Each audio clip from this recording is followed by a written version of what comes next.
kids? Come on. Who'd want to hurt kids? Our commitment is long-standing. It's real.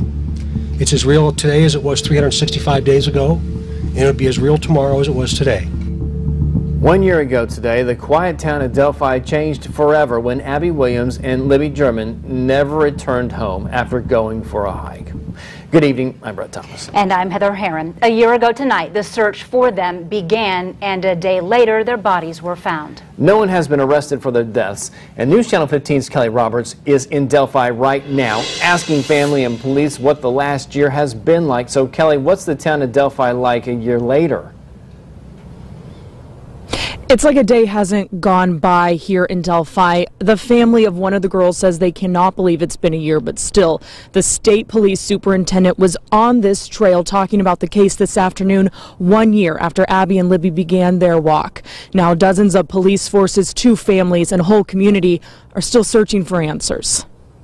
The fact is that we have 2 young girls who was murdered, and he's walking around out there yet today. That fact isn't more evident than here in downtown Delphi. Teens Abby Williams and Libby German's faces are everywhere. A sketch and a picture of the man police believe killed them accompanied those photographs. Pictures and even ribbons of their favorite colors that adorned downtown Delphi have faded some in a summer sun gone by. But the hope is not fading in this small town. Can't say enough about our community of how they rallied around and pulled for us, you know, and everybody's leaned on each other.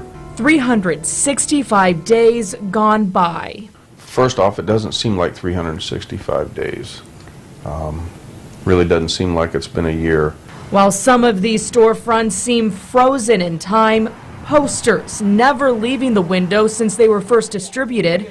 Police in Delphi, Lafayette, and other surrounding counties are working as fast as they can to get these homicides solved. When you figure we've had over 30,000 tips have come in, and we've basically followed up on 90% of them at this point in time. So it's been a busy year for us. Soon after the bodies of Abby and Libby were found, Indiana State Police released a picture of the person they believe killed them walking along a Delphi trail that day. They also provided a clearer sketch of what they think the person in the grainy image looks like, plus a possible recording of his voice. We received thousands a day on days like that.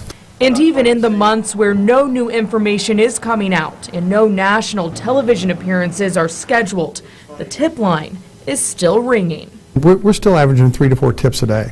A billboard with a picture of the suspect and information about the tip line used to hang here at the Time Corners Shopping Center in Fort Wayne. It's now down, and as signs begin to disappear like that billboard, the families of Abby and Libby continue to hit the pavement to make sure everyone knows what happened to them. There's people in the counties next to us that haven't heard. We are amazed at the people within the surrounding 50 miles that have not heard.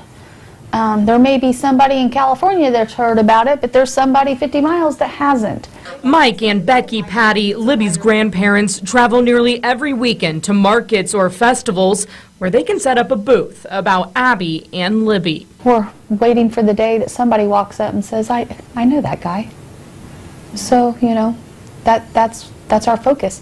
But there again, 75% of the people hadn't heard. Sergeant Kim Riley says Indiana State Police have more than 1,000 people of interest. None have been cleared. There's people at the top of the list and there's people at the bottom of the list. But everybody's still on the list, and that until we have someone behind bars. The person of interest getting the most attention in the years since Abby and Libby's deaths, Daniel Nations. Nations made headlines after being arrested in Colorado. Riley says a local police officer there was familiar with the Delphi case. Like the sheriff made a comment to TV, if you look at the picture, this guy could be the man.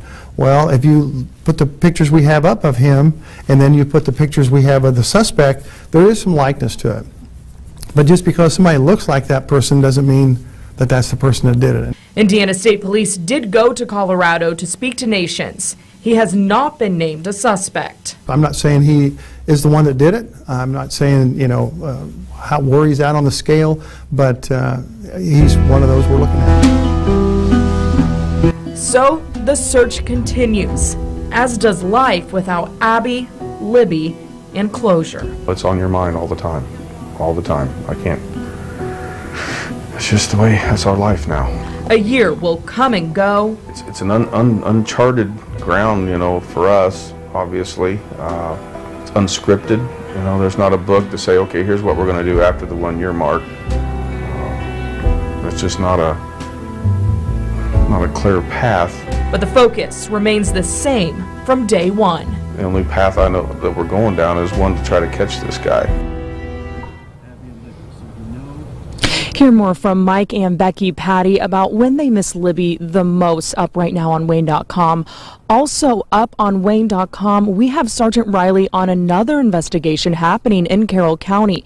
The deaths of 4 little girls in a fire deemed arson.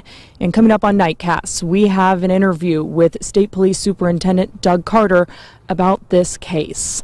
Live in Delphi, Kelly Roberts, News Channel 15.